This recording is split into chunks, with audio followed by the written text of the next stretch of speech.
Channel people கீர்த்தி அவர்களுக்கு திருமணம் நடந்ததே அவங்க வீட்டில் நடக்கிற நிறைய இன்ட்ரெஸ்டிங்கான விஷயங்கள்லாம் சோசியல் மீடியாவில் செம்ம வைரலாக போயிட்டுருக்கு. அது மட்டும் இல்லாமல் அவங்களுமே வந்து நிறைய ப்ரெஸ் மீட்ஸ்லாம் ரீசெண்டாக கொடுத்துட்டு வந்துட்டுருக்காங்க. ஸோ அந்த வகையில் மிக முக்கியமான ஒரு மேட்ரு என்ன அப்படின்னு பார்த்தீங்கன்னா, கீர்த்தி சுரேஷ் அவர்கள் இப்போ திடீர்னு பார்த்தீங்கன்னா தூக்கமே வராமல் வீட்டுக்குள்ளேயே வந்து அவங்க வந்து அலைஞ்சு திரிந்துருக்கதாகவும் ரொம்ப சிரமப்பட்டுட்டு இருக்காங்க. தூங்குறதே கிடையாது, எல்லா நைட்டுமே ஸ்லீப்லெஸ் நைட்டாக தான் போயிட்டுருக்கு அப்படின்ற மாதிரியுமே சொல்லப்பட்டுருக்கு. ஸோ அது என்ன நடந்துச்சு அப்படின்னு தான் அவங்களுக்கு டீட்டெயிலாக எக்ஸ்பிளைன் பண்ணுறேன் வாங்க.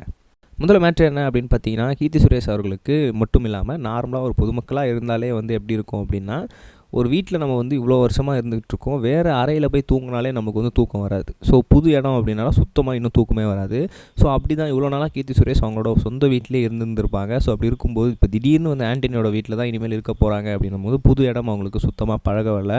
அது மட்டும் இல்லாமல் உணவு பழக்க வழக்கங்கள் கூட சுத்தமாக கொஞ்சம் ஒத்து போகலை அப்படின்றதுனால அவங்களுக்கு தூக்கம் அப்படின்றது சுத்தமாக வரவே இல்லை அப்படின்ற மாதிரியும் சொல்லியிருக்காங்க.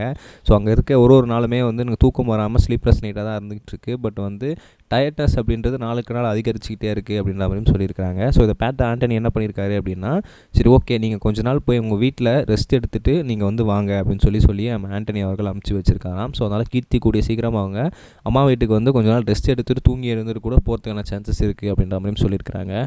ஸோ இந்த விஷயங்கள்லாம் பார்த்து கீர்த்தி சைட்லேயும் சரி, ஆண்டனி வீட்டில் சைடும் சரி, 2 பேருமே வந்து ரொம்பவே சஃபர் பண்ணியிருக்காங்க. ஏன்னா வந்து ஒரு பொண்ணு வந்து நம்ம வீட்டுக்கு வந்திருக்கு. ஸோ அந்த பொண்ணு வந்து இப்படி தூங்க முடியாமல் வந்து கஷ்டப்படுது. ஸோ டெய்லி வந்து அவங்க வந்து ஒர்க்குக்கும் போகிறாங்க. பட் ஆனால் வந்து அந்த டயர்ட்னஸ் மட்டும் அவங்களுக்கு இருக்குது தவிர அவங்களுக்கு தூக்கம் அப்படின்றது சுத்தமாக வரவே மாட்டேங்குது. ஏன்னா புது இடம் அப்படின்றதுனால ரொம்ப கஷ்டப்படுறாங்க தூங்குறதுக்கு அப்படின்றதுனால. ஸோ கொஞ்ச நாள் வந்து அவங்க திரும்ப அவங்க அம்மா வீட்டிலே இருக்கட்டும், கொஞ்ச நாள் தூங்கி எழுந்துட்டு கூட ரெஸ்ட் எடுத்து திரும்ப வந்து அவங்க செட்டாக பழகிக்கிட்டோம் அப்படின்ற மாதிரியும் சொல்லியிருக்காங்க. ஸோ இது எல்லாத்தையுமே கீர்த்தியோட ஓன் இஷ்டத்துக்கே விட்டுருங்க, அவங்க எந்த விதத்திலும் கட்டாயப்படுத்தாதீங்க அப்படின்னு சொல்லி ஆண்டனி அவர்களுமே சொல்லியிருக்காங்க. ஸோ கீர்த்தியே வந்து ஓகே நான் கொஞ்ச நாள் போய் ரெஸ்ட் எடுத்துகிட்டு வரேன் அப்படின்ற மாதிரியும் பிளான் பண்ணியிருக்காங்க போல இருக்குது. ஸோ இந்த விஷயம் தான் சோசியல் மீடியா செம்ம வைரலாக போயிட்டுருக்கு அப்படின்னு தான் சொல்லணும்.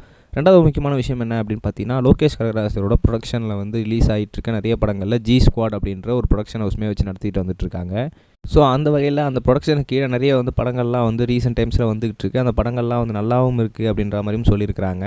ஸோ அந்த வகையில் இப்போ ரீசெண்டாக இன்னொரு மூவியில் வந்து கமிட் ஆகியிருக்காங்க. அதுக்கு வந்து தயாரிக்கிறாங்க. ஒரு செட் ஆஃப் க்ரூவே சேர்ந்து அந்த படத்தை வந்து தயாரிக்க போது. அந்த படத்தோட பேர் வந்து மிஸ்டர் பாரத் அப்படின்ற மாதிரியும் சொல்லியிருக்கிறாங்க. ஸோ இந்த படத்துக்கான ஒரு சின்ன வந்து ப்ரோமோ மாதிரியும் வந்து என்ன பண்ணியிருக்காங்கன்னா ரிலீஸ் பண்ணியிருக்காங்க. அந்த ப்ரோமோவுமே பயங்கர ஷட்டலாக இருக்குது பார்க்கும்போதே.